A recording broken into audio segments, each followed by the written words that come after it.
He's been linked to 25 shootings, around 14 deaths, and yet he was a loving family man. But if you weren't family, put on your bulletproof vest. He would torture and torment his wife, his mother, his family members. They established themselves with the aid of corrupt police in New South Wales to the point where they were completely untouchable.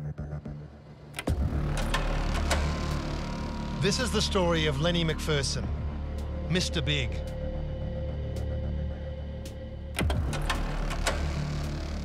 And Stan the Man Smith.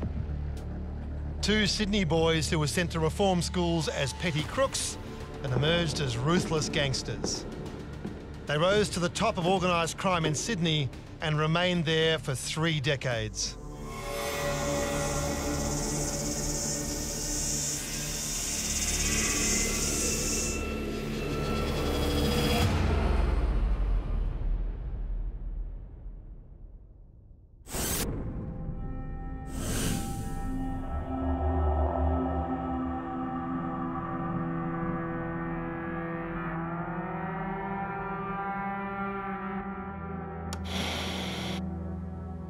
Why do people refer to you as Mr. Big? Oh, I don't know why. Look, fair dinkum, I really don't know why they'd say that.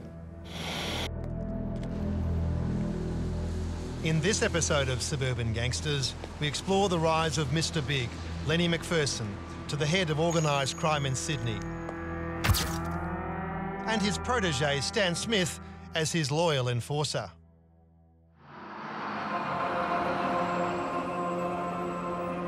Their rise to power was the direct result of the era they operated in.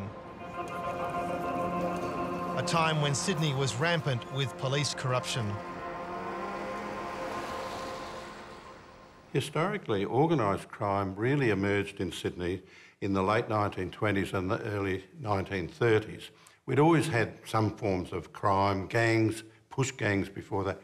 But in the 1930s emerged what were called the razor gangs. The razor gangs ran illegal gambling, prostitution, sly grog and cocaine from the late 1920s through to the mid-1940s. After World War II, a criminal by the name of Frederick Paddles Anderson rose to eminence with a new vision for running vice in Sydney.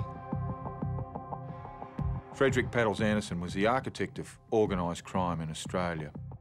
Anderson had looked at the structure of organised crime in the United States, essentially through the mafia, and believed that with some changes, it could work here. I think we can settle everything right here, right now. The plan was to basically run everything, run every illicit racket, prostitution, gaming, sly grog, and bring it all under one organisation with one man at the top and a number of people running each of these rackets directly below them. Paddles' protégé was a ruthless standover man called Lennie McPherson. He was the man for the transition in Sydney of racketeering from the old days of organised crime to modern organised crime. We in Sydney had in those days friendly Freds running SPs in barber shops and hotels. In came syndicated SPs. Out went backstreet baccarat and in came the shopfront casinos.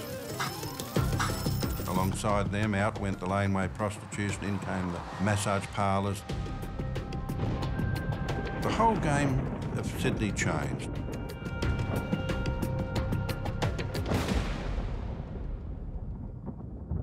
The man who would one day become Mr. Big was born Leonard Arthur McPherson in 1921. He was the 10th child of a poor family living in the working-class suburb of Balmain, the nursery for Sydney's best crooks. Lennie was a handful from his earliest days, and by the age of 11, he'd racked up a string of offences for thieving. He wound up in Gosford Boys' Home, a notorious institution where violence and abuse were used to rehabilitate children.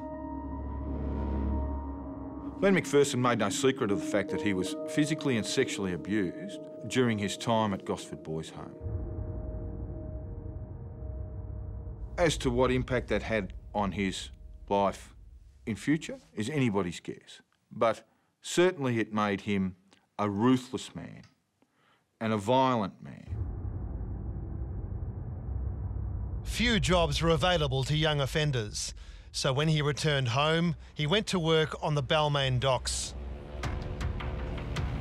The docks was a hotbed of crime and villainy, and the perfect school in which to complete his criminal education.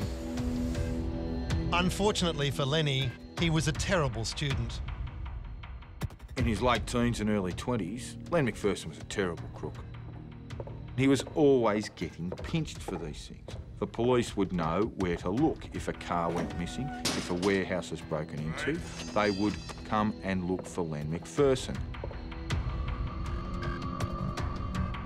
Lennie was caught several times by one of Sydney's most influential cops of the day, Detective Ray Kelly. Kelly seized the opportunity to exploit Lennie's failings as a crook and turned him into a police informant.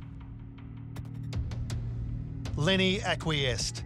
He understood that to thrive in Sydney's underworld, he would need the help of the police. The quality of the information that McPherson was able to provide Kelly made Kelly a hero within the police force. And in turn, the quid pro quo to that was, I will turn a blind eye to your many and manifest crimes, Len. Kelly wasn't the only cop to call on Lennie for intel. Before Roger Rogerson was sent to prison for murder, he talked to us about working as a policeman on the streets that Lennie and Stan controlled. I got to know Lennie McPherson well myself later in time. And, you know, he could always go to Lennie if you were working on something and you were trying to put the pieces together. By going to Lennie, I would be able to put a couple of pieces here in place. If I asked Lennie for a favour, call that a favour. It's police work, it's investigating work, but that's how you do it. You ask him for a favour. And of course, if he wanted a favour done, then I would try and help him. Hi, fellas. Okay. Got yours ready. Thanks, Jim. It looks like business is picking up.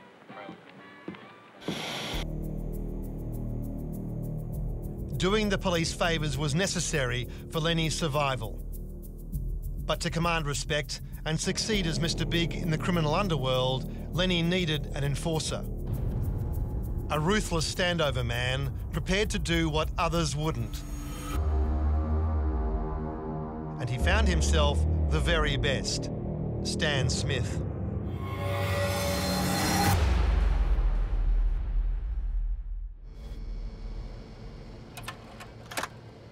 While Lennie McPherson was bashing and extorting his way through Sydney's brothels and casinos, another Balmain crook, Stanley John Smith, was saying "I do" to the love of his life.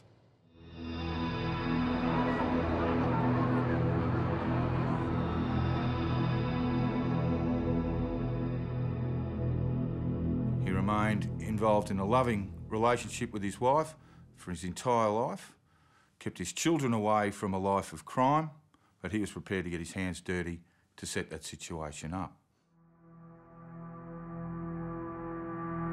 That same year, Stan met his second life partner, Mr. Big himself. Lennie was impressed by the man, 15 years his junior, and they became lifelong friends. Smith had a very significant record. I think he ended up with something like about 30 or 35 entries from those early days. What is interesting is that even though he was a very rough, tough guy, he was not well connected, but he still seemed to manage to beat most of the charges. So I think that is something, his toughness, his ruthfulness, and his ability to beat charges was something that McPherson himself would have liked. They both saw themselves as Balmain boys who did it tough.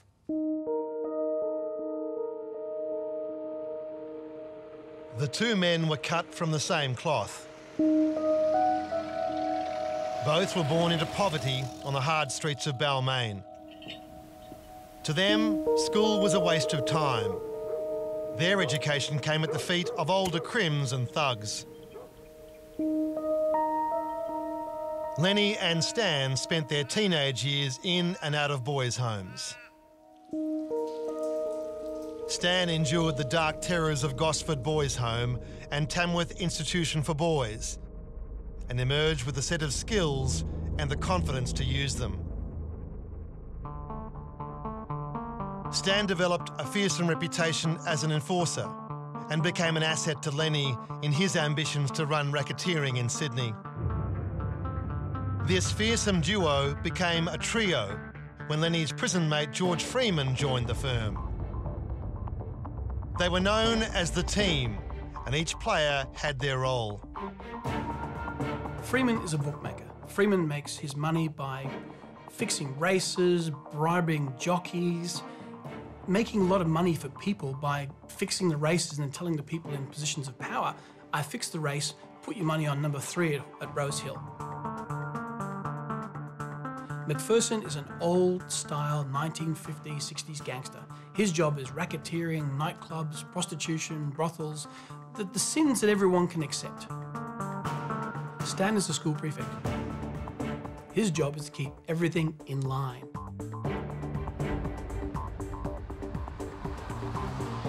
The Team's early income came from extorting money from illegal brothels. While Stan was married to his wife for a lifetime, he was known to be extremely violent towards other women, particularly prostitutes. There are stories of him hanging women out from windows, terribly violent, to the point where it became an embarrassment to Lennie McPherson. Lennie would have to go around and pay these girls off, pay their medical expenses.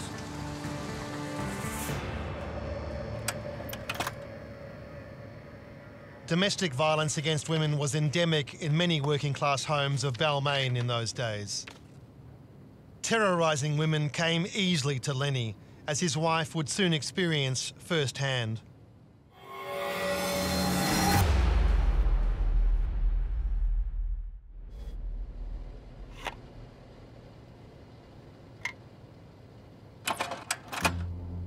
In the 1960s, anybody who challenged Lennie McPherson would end up dead. And this is all about grabbing power and holding power. Paddles Anderson had taught Lennie that anyone who didn't comply or threaten their enterprises had to go. Lennie obliged and is believed to have been responsible for 10 murders during the 1960s. But murder isn't good for business, unless that is, you've got police protection. Thanks, Jim.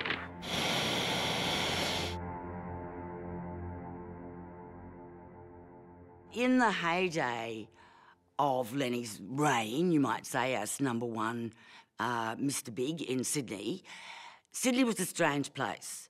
Sydney was not at all like Melbourne in terms of the relationship between police and crims. In Sydney, the crims were like big-time celebrities, like the Kardashians, and the police acted as their agents, so that every step of the way, be it bail or arrest or a lighter sentence or let go, the police were paid. They had their hands out waiting to be paid.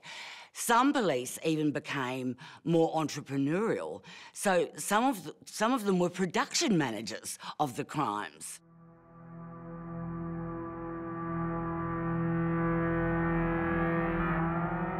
Lennie's relationship with Detective Ray Kelly gave him a reliable force field of protection.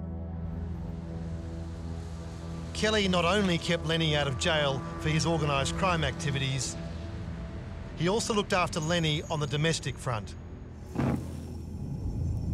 In 1960, Lennie returned home after a short stint in jail on a murder charge that was mysteriously dropped. But despite his lucky escape from justice, there was no relief for his wife. Lennie McPherson was an absolute misogynist and woman hater, woman beater. He had bashed his wife from when they were married in the 1940s, and he would often come home or get out of, remand or something, and come home drunk and jealous, poor Lennie, and would bash his wife. One time he came home, dinner wasn't on the table, and he shot up the whole kitchen, including the food cooking on the stove. Another time, it was even worse. He bashed her, then he allegedly tied one of her legs to a tree in the garden and tied the other end of the rope to his car and threatened to pull her apart. Now, at that stage, the long-suffering Joy had had it, and she decided she'd press charges for attempted murder. But along comes Detective Ray Kelly, who manages to smooth things over and mediate a separation agreement between Joy and McPherson. Lennie's wife had a reprieve, but the same couldn't be said for a man named Robert James Pretty Boy Walker. Pretty Boy Walker was another bludger, and he'd commenced basically trying to take over some of Len McPherson's brothel territory. Walker had bashed Stan for assaulting a prostitute. Some days later, Stan went to Walker's house to sort him out. But Walker had a gun and opened fire, wounding Stan in the chest. Retribution would be swift. And Len McPherson took the opportunity of his marriage to his second wife, used that as an alibi so he and Stan Smith could go and pursue Pretty Boy Walker and kill him. Len McPherson goes through the ceremony, gets married, says to the wife, "Sorry, darling, I've just got to duck out for a few minutes, got a bit of business on." He and Stan Smith go to where they believe Walker was. They proceed down Allison Road, Randwick, and there's Pretty Boy Walker walking down the street. McPherson's ready for him, and he sticks a machine gun out the window and blows him away.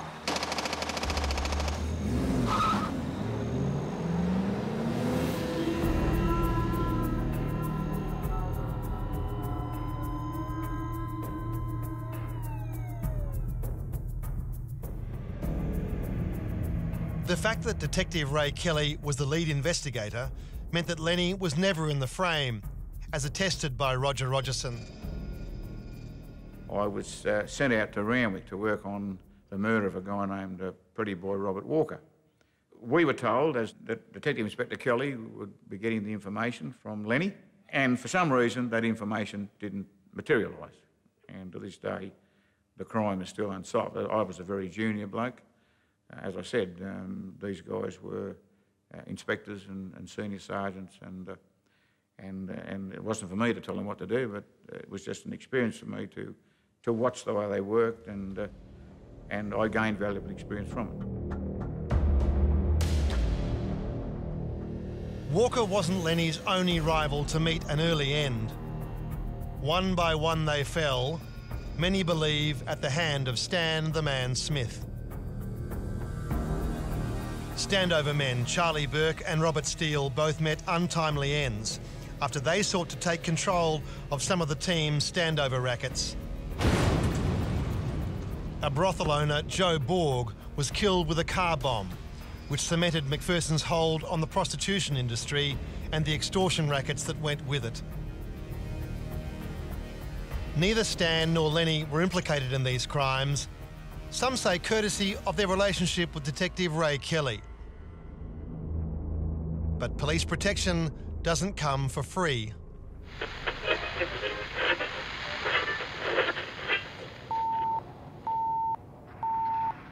It's 8 o'clock on the 19th of December. Here are the headlines. Ronald Ryan and Peter Walker have escaped from Melbourne's Pentridge Prison. During the escape, a guard was shot dead. As the Victoria Police closed in, it is believed that they have fled to Sydney.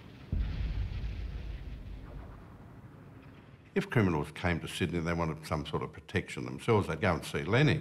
Well, when two criminals from Melbourne came up here, they went to see Lennie, and of course one of them was Ronald Ryan. Ryan and Walker escaped from Pentridge, and of course the heat was on them, on Sydney, to bring about their arrest. Information was that they were here, and Lennie McPherson played a big part, of course, in bringing about their successful arrests. Ronald Ryan had sought Lennie's help in getting out of the country. Lennie agreed and arranged a meeting in Sydney. So Lennie told Kelly. Kelly went out and arrested them. And of course they were extradited back to Melbourne. Kelly was made a hero, and Ronald Ryan became the last man hanged in Australia. Lennie wasn't publicly given the credit, but that's the sort of thing he did do.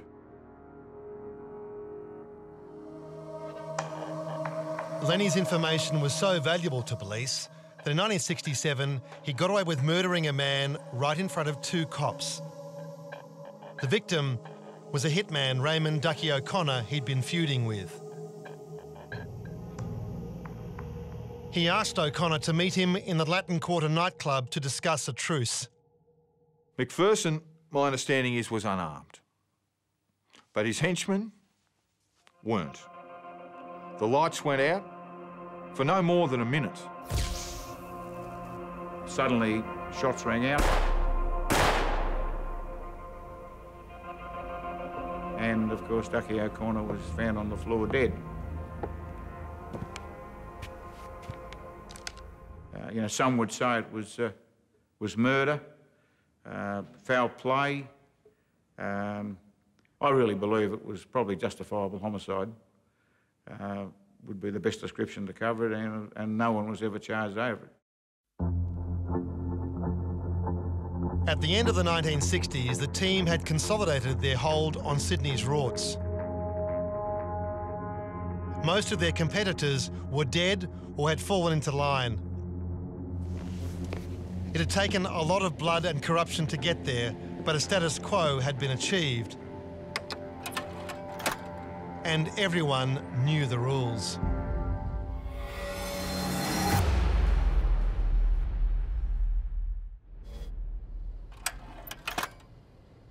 Lennie McPherson's ambitions to create a mafia-style crime syndicate on Australia's eastern seaboard really took off when he was befriended by a rising star in the American mafia, Joe Testa. Stan Smith had already won favour with Testa on a trip to Chicago in the mid-60s. One night there was a big party there, and a rival of Testa's arrived on the scene, and it started to get ugly, and to the point where this rival punched Joe. Stan Smith launched himself at this guy and bit his nose off and spat it out in the ground. And Testa just could not believe, this was not even his fight. This was protecting Joe. Therefore, Joe could trust these people. And this started a long-term relationship between them. Joe Testa came to Australia several times to explore business opportunities. But the criminal landscape was too unfamiliar. To come to Australia, which was controlled by a group of criminals and corrupt police, was very foreign to them. Then they looked at the style of McPherson, they looked at the style of Smith, they knew that they were violent, bestial men when it suited them, who would not hesitate to shoot any intruders, whether they were mafia-aligned or not, and the mafia gently declined and returned to America, thinking it wasn't really worth that, which gives you some idea of the quality of brutality that existed in Australian crime at the time, where life was unbelievably cheap, and as soon as you looked around, there was someone prepared to shoot you for whatever reason, no matter how minor.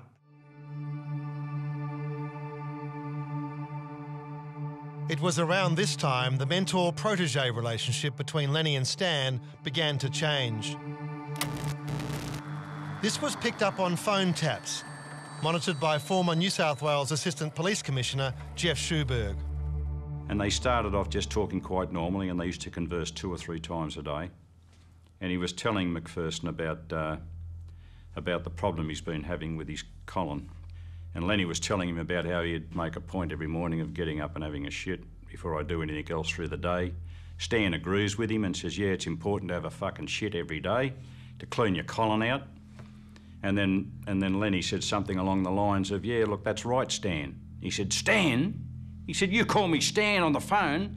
How many times have I got to fucking tell you, you fucking dog, you imbecile? Don't call me that on the telephone. And he slammed the phone down. And because we're sitting back listening to this conversation, pissing ourselves laughing, you know, it was just so funny. And it gave you an insight into these two individuals. After about 5 minutes, Stan rings Lennie back. Listen, I'm sorry, mate. Sorry about the way I spoke to you. That's okay, Stan. There you fucking go again, you fucking idiot. You fucking imbecile, you stupid cunt. Bang, the phone would go down again. This took place on a daily basis. Stan would have regular conversations with Lennie. Stan didn't have a lot of conversations with George. Most of the information went through Lennie to George. And I think the reason for that was that George Freeman was paranoid about this reputation that Stan had for his involvement in drugs. Stan had seen a future in the cannabis industry. It had given him some independence and a chance to build his own criminal organisation, separate to the team. Freeman and McPherson made a very conscious decision in those early 70s not to get involved in the drug trade or even the cannabis trade, because they saw it as creating problems. They didn't believe the police would accept it, and they didn't believe the politicians would accept it. If they ran and dealt only with what you'd call victimless crimes, such as gambling, the casinos and so on, they believed no one was getting hurt, the community wanted it, and the politicians wouldn't pay too much attention, and they could make good money without trouble. Smith used his connections to import huge quantities of marijuana. He became the biggest distributor of marijuana Australia had at the time. But with Smith having more assets than to protect, he was a major drug distributor, and he needed to protect that, which led him to more and more violence as life went on, because there were always people coming in trying to get a piece of the action, so the murder toll just rose. He remained heavily involved in the drug trade, and yet he spent just 3 months behind bars in his entire life. The force field of police protection that surrounded Lennie continued to encompass Stan. Now, as the more Smith became involved in the sale and distribution of cannabis, the less he saw of McPherson and Freeman, but no one should be in any doubt. If he was ever called upon by them to assist, he went to their aid, the same as they would go to his. It was their survival. That call came in 1974.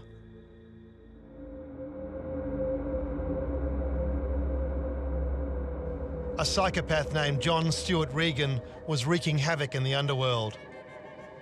He was a pimp, a rapist, a standover man, and multiple murderer. He taunted the police and showed no respect for the team or their code. They did live by a code. I mean, innocent people had nothing really to fear, whereas with John Regan, innocent people had a lot to fear. If he was in your vicinity, you had a lot to fear. He killed his peers, he killed his rivals, he killed anyone and hurt anyone who got in his way. He became a threat to the very system that Freeman, McPherson and Stan depended on for their livelihood. But Regan stepped beyond the pale when he was suspected of murdering a toddler he was babysitting for a girlfriend.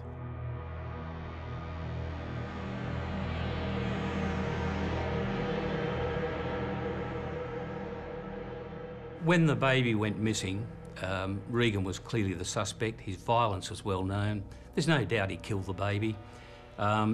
It received a lot of adverse publicity in the media, and from the point of view of Freeman, McPherson, Smith, they were trying to run an operation at that time that was quiet, discreet, out of the way. They were more interested in the money than the publicity. Regan had to go. and his murder was arranged. He was shot 8 times with bullets from 3 different guns and was left dead in a pool of blood on the street, put down like a mad dog.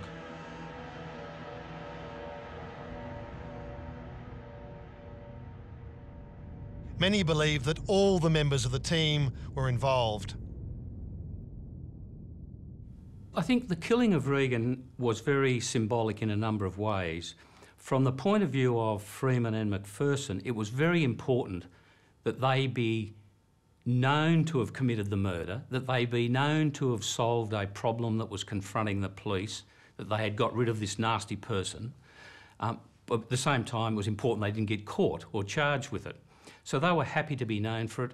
It also left this message that this is what would happen to people who, if you like, broke the rules that they were trying to impose on crime at that time. The rumour has always been that Stan Smith was involved. Good on him, as I said before. He should have got a medal. Stan was known as a man of principle among his criminal peers, and a crook who killed a kid simply had to go. While Stan was a drug trafficker, he drew the line at heroin, the drug that had struck at his own family. 5 years after the killing of Regan, Stan's son died from a heroin overdose, and Stan was hell-bent on revenge.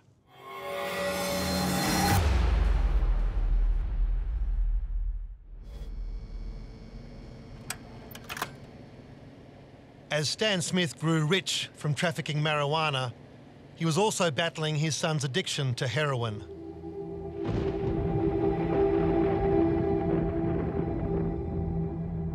Smith had taken very substantial steps to try and get his son off heroin. He put him into rehabilitation. In fact, he'd built what I guess you or I might describe at their Whale Beach home as a jail cell to try and keep control of his son and get him off the heroin. When he got back onto the heroin and died, Smith reacted very violently. There was a drug dealer on the North Shore who was killed in a very violent fashion, and the story is that Smith believed him to be the supplier to his son. Stan Smith was a very effective executioner. He'd done it for business reasons all his life, to protect the businesses that they had been involved with, the East Coast milieu. It was rarely a crime of passion with Stan. But when his son died of a heroin overdose, it was now personal. The story, that's never been proven, was that Stan lured the drug dealer to a secluded spot, claiming he wanted to buy some heroin, and then murdered him in cold blood. He showed no mercy. He was a wild man.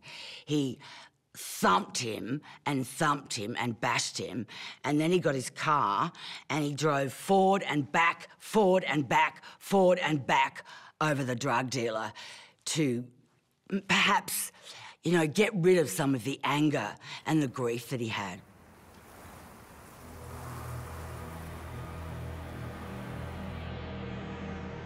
Despite his deep mourning, Stan soon returned to his dope business, which was centred in the Byron Bay hinterland of northern New South Wales. However, he returned to Sydney when George and Lennie faced problems from a hitman named Christopher Rentakill Flannery.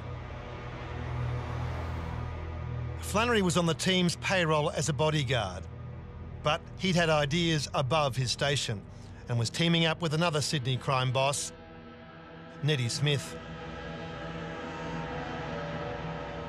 You then had Flannery and Nettie Smith starting to move around the SP network, where Flannery was making his views known that he wanted to be paid protection money, that he was going to take over the Freeman network.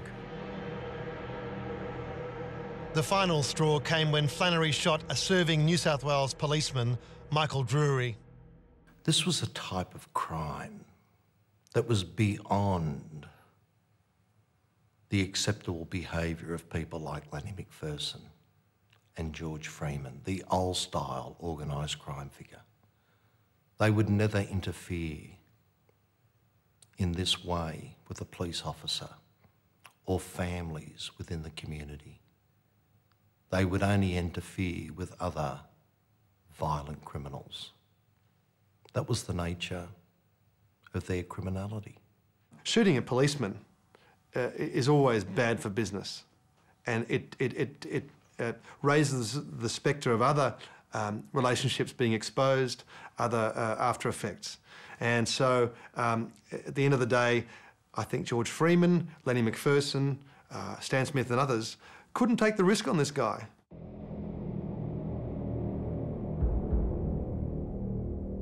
It's widely believed that Freeman lured Flannery to his home under a ruse. He had a new machine pistol to give him.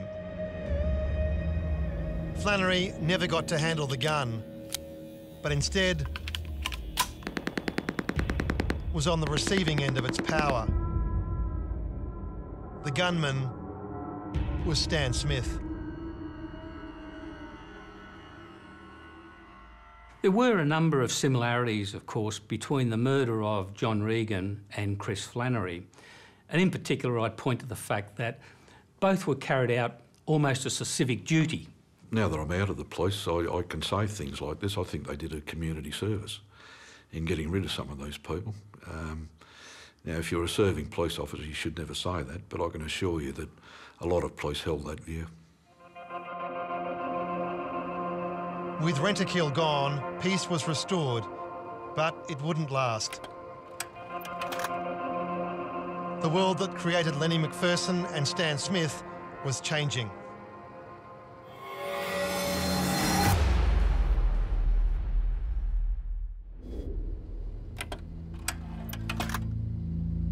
Lennie was locked up and charged every 3 months of his life until 1953, when he started informing on his mates.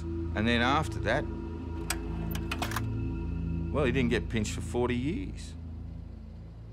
All along, Lennie would inform on his opposition. He would sometimes even inform on some people who had previously been within his outfit that he wanted to get rid of. But when it came to talking to him, I had to tell you, if he was talking to me on the phone, which he used to do from time, he would never say anything at any stage to put himself in. And in fact, he's appeared before various inquiries, including royal commissions. You know, they've had sometimes up to 16 QCs, lawyers, quizzing Lennie. He just played them on a break. He would pop out a few smart remarks, but no one could ever pin him. He wasn't just a rough crook. He was a very smart man.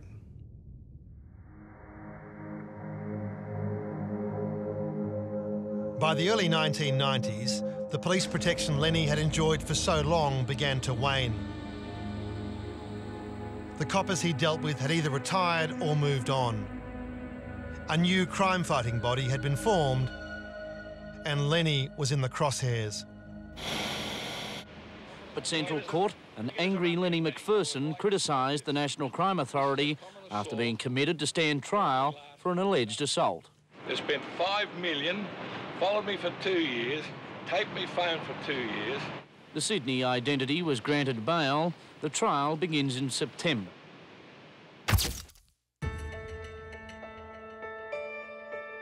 Without police like Ray Kelly to keep him out of prison, Lennie was vulnerable. In court, he faked having Alzheimer's disease in a desperate attempt to avoid jail. He continued the lie in a television interview. My wife went to Alzheimer's and learned all about it so she could watch me. And she knows that I am slowly deteriorating. She told me, you don't want to put them through it because you see what I know what's happened to my brothers. They're just nothing. My sister's dead. No one wants to know you. Are you frightened of going to jail? Well, not really frightened of going to jail, but I think I'll die there. I think I'll lose my memory there, and that's what I'm frightened of.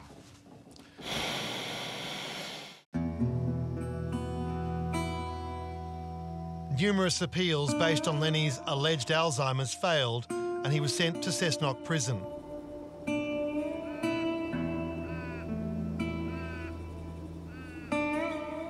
But even as his influence and physical power waned inside, his violent instincts remained.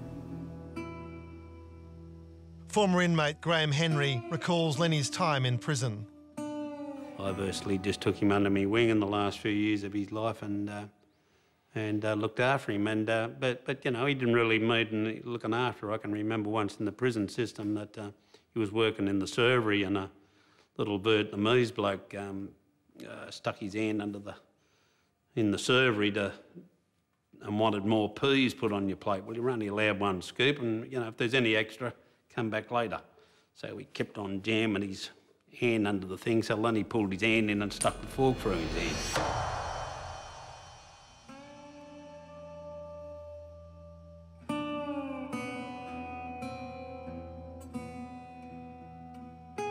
Lennie had enjoyed great wealth, power and privilege in life, but even Mr. Big couldn't barter his way out of death. In 1996, Lennie died of a heart attack inside Cessnock Jail. I've got to take me out after him. He was there for a long time. They ruled supreme for a long, long time. Longer than any other gang.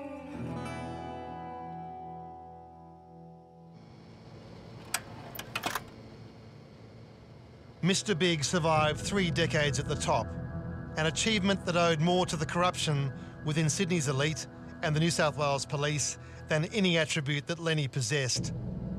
His era simply passed into history.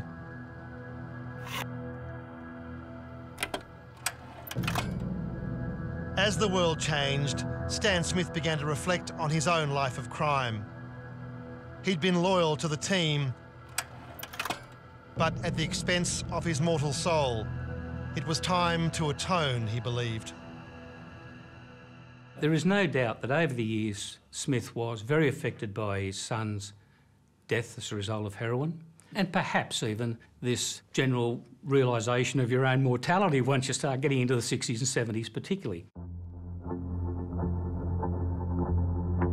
The extraordinary journey of Smith's life had one more twist to take. In 2003, he found God.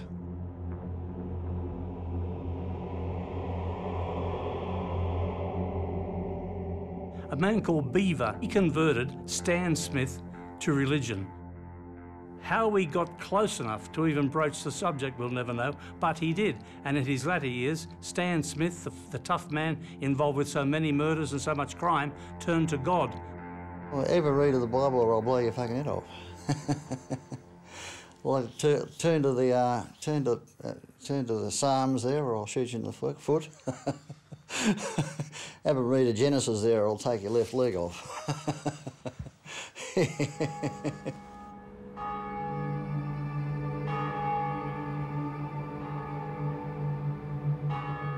The conversion wasn't a jail conversion. This wasn't an attempt to demonstrate remorse to a court. This was, I believe, a genuine metamorphosis from someone who'd been an angry, violent man into someone who started to reflect upon his life's value. And his conversion, for want of a better word, would have been his genuinely held belief that he could do good. Good morning to everybody. My name is Stanley Smith. I'm 67 years old.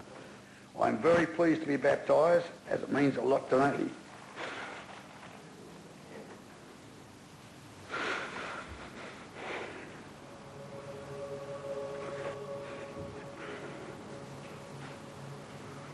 And it's simply a commitment by me to take the Lord, Christ is my Saviour and my guiding light. But Jesus said, I am the way, the truth and the light. No one goes to the Father except by me.